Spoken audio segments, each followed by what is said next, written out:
আসসালামু আলাইকুম। জানিয়ে দেব এই মুহূর্তে হাতে পাওয়া সর্বশেষ ভয়ঙ্কর কিছু আন্তর্জাতিক আপডেট বাংলা সংবাদ। শুরুতেই থাকছে সংবাদ শিরোনাম।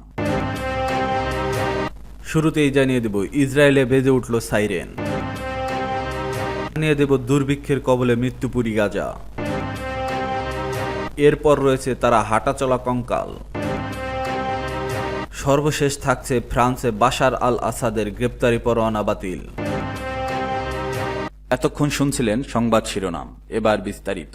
প্রিয় দর্শক, আপনি যদি এই চ্যানেলে নতুন হয়ে থাকেন, ভিডিওটি দেখতে দেখতে চ্যানেলটি সাবস্ক্রাইব করে আমাদের সাথেই থাকুন। ইসরায়েলে বেজে উঠল সাইরেন। ইসরায়েলে আবারও ক্ষেপণাস্ত্র ছুড়েছে ইয়েমেন। ইসরায়েলের দাবি করছে ইয়েমেন থেকে ছোড়া একটি ক্ষেপণাস্ত্র তারা সফলভাবে প্রতিহত করেছে। শুক্রবার এই ঘটনা ঘটে বলে জানিয়েছে দেশটির সেনাবাহিনী। ইসরায়েলি সামরিক বাহিনীর এক বিবৃতিতে বলা হয়, ইসরায়েলের বিভিন্ন অঞ্চলের কিছু সময় লাগে সাইরেন বাজাতে শোনা যায়। এরপর ইয়েমেন থেকে ছোড়া একটি ক্ষেপণাস্ত্র ইসরায়েলি বিমান বাহিনী প্রতিহত করেছে। ইসরায়েলি দৈনিক ইয়েদিওত অহরনত জানায়, ক্ষেপণাস্ত্র হামলার কারণে দক্ষিণ নেগেভ এবং ডেড সি অঞ্চলে সতর্ক সংকেত শোনা যায়। আক্রান্ত এলাকাগুলোর মধ্যে ছিল আরাদ, কিরিয়াত আরবা ও আইন গেদি। গাজায় ইসরায়েলি বাহিনীর হামলায় ফের শুরু হওয়ার পর হুতি যোদ্ধারা ইসরায়েলের দিকে ক্ষেপণাস্ত্র ড্রোন হামলা বাড়িয়েছে। মার্চের 2 মাসের এক অস্থির যুদ্ধবিরতির পর পুনরায় গাজায় আক্রমণ চালানো শুরু করে ইসরায়েল। 2023 সালের নভেম্বর থেকে হুতিরা Red Sea, Gulf of Aden ও আরব সাগরের বাণিজ্যিক জাহাজেও হামলা শুরু করে।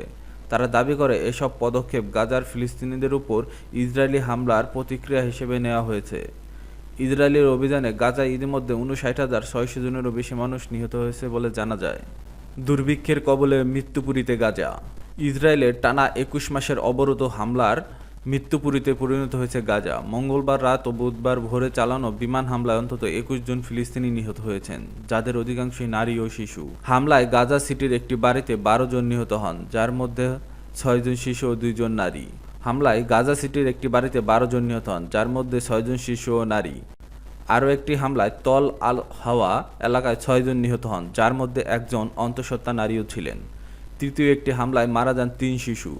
জাতিসংঘ ও মানবাধিকার সংস্থাগুলোর মতে, ইসরায়েলি অবরোধ ও নৈরাজ্যের কারণে গাজায় দুর্ভিক্ষের আশঙ্কা তৈরি হয়েছে। মে মাস থেকে খাবার নিতে গিয়ে 1000-এরও বেশি ফিলিস্তিনি নিহত হয়েছেন। মার্কিন ঠিকাদারি সংস্থার তত্ত্বাবধানে থাকা খাদ্য বিতরণ কেন্দ্র ও হতাহতের ঘটনা ঘটে। 115টি মানবাধিকার সংস্থা ও দাতব্য প্রতিষ্ঠান এক বিবৃতিতে জানিয়েছে, তারা নিজেদের সহকর্মী ও সাধারণ ফিলিস্তিনিদের ক্ষয়ে যেতে দেখেছে। সংস্থাগুলো ইসরায়েলের সহায়তায় বাধাগ্রস্ত করাকে নীতির নিষ্ঠুর বলে উল্লেখ করেছেন। এদিকে ইসরায়েল ও হামাসের মধ্যে যুদ্ধবিরতির বিষয়ে আলোচনা চলছে। মার্কিন দূত স্টিভ উইটকফ বৃহস্পতিবার রোমে ইসরায়েলি উপদেষ্টা রন ডারমারের সঙ্গে সাক্ষাৎ করবে বলে জানা গেছে। মার্কিন পররাষ্ট্র দপ্তরের মতে, আলোচনার অগ্রগতি হতে পারে। গাজা স্বাস্থ্য মন্ত্রণালয়ের তথ্য অনুযায়ী, যুদ্ধ শুরু হওয়ার পর এখন পর্যন্ত 59,000-এরও বেশি ফিলিস্তিনি নিহত হয়েছেন, যাদের অর্ধেকের বেশি নারী ও শিশু। ইসরায়েল দাবি করে, হামাস ও অন্যান্য গোষ্ঠী জনবসতিপূর্ণ এলাকা থেকে হামলা চালাচ্ছে বলে বেসামরিকের প্রাণহানি ঘটছে। ইসরায়েলি সেনাবাহিনী জানিয়েছে, তারা গাজা শহর সহ বিভিন্ন এলাকায় অভিযান চালাচ্ছে এবং 120টি লক্ষ্যবস্তুতে হামলা করেছে। এর মধ্যে ছিল সুড়ঙ্গ, বিস্ফোরণ বস্তু ও মিলিশিয়া ঘাঁটি। এদিকে ইয়েমেনের হুতি গোষ্ঠী সম্প্রতি 2টি বেসামরিক জাহাজে হামলা চালিয়েছে, যাকে মানবাধিকার সংস্থা হিউম্যান রাইটস অব যুদ্ধ অপরাধ হিসেবে চিহ্নিত করেছে। হুতিরা গাজার যুদ্ধ বন্ধে এই হামলার যুদ্ধ দেখালেও মানবাধিকার সংস্থা বলছে, এ ধরনের হামলা আন্তর্জাতিক আইন লঙ্ঘন। তথ্য আরব নিউজের। তাদের দেখলে মনে হয় যেন তারা হাঁটাচলা করা এক কঙ্কাল। অবরুদ্ধ গাজার অনাহারজনিত সংকট তীব্র আকার ধারণ করেছে। গতকাল শুক্রবার গাজার হাসপাতাল কর্তৃপক্ষ জানিয়েছে, অঞ্চলটিতে এদিন অনাহার ও পুষ্টিজনিত কারণে 9 জন মারা যান।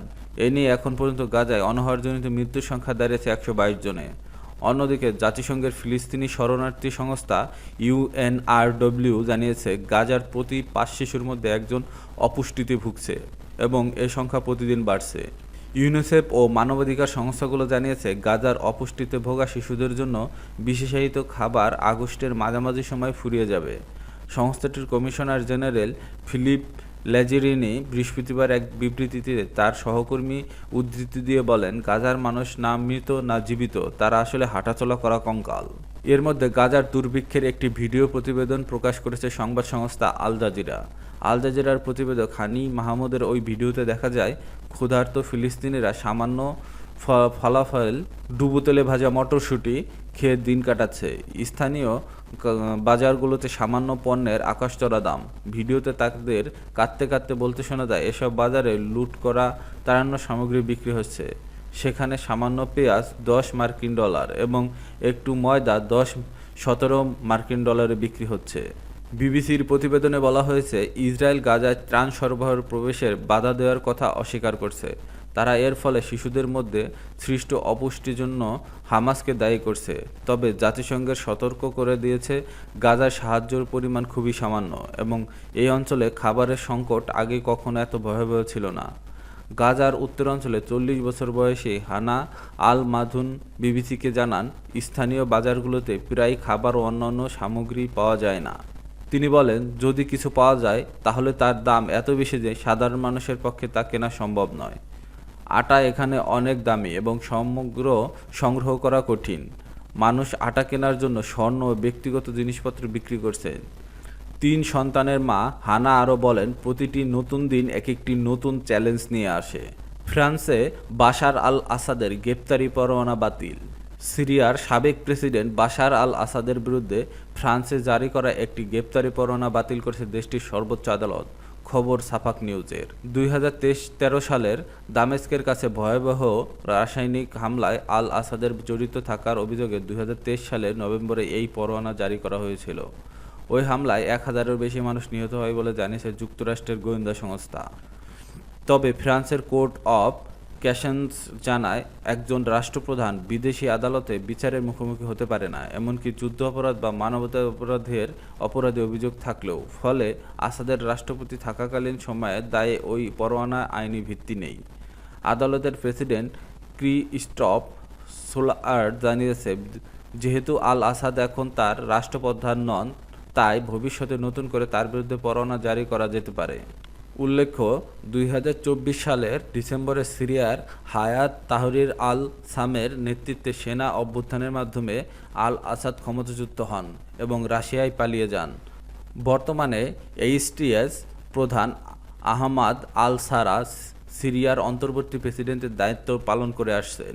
সিরিয়ায় বাশার আল আসাদ সরকারকে যখন উৎখাত করা হয়, তখন সেটা শুধু তার প্রেসিডেন্ট হিসেবে দেশ শাসনের 24 বছর নয়, বরং তার পরিবারের 50 বছরের শাসনের অবসান হলো।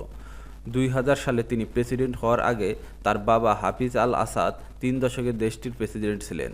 এখন হায়াত তাহরির আল সাম এর নেতৃত্বে বিদ্রোহীরা সেখানে অন্তর্বর্তী সরকার গঠন করেছে। আর সেই একই সাথে অনিশ্চিত হয়ে পড়েছে ক্ষমতাচ্যুত প্রেসিডেন্ট ও তার স্ত্রী ও সন্তানদের ভবিষ্যৎ।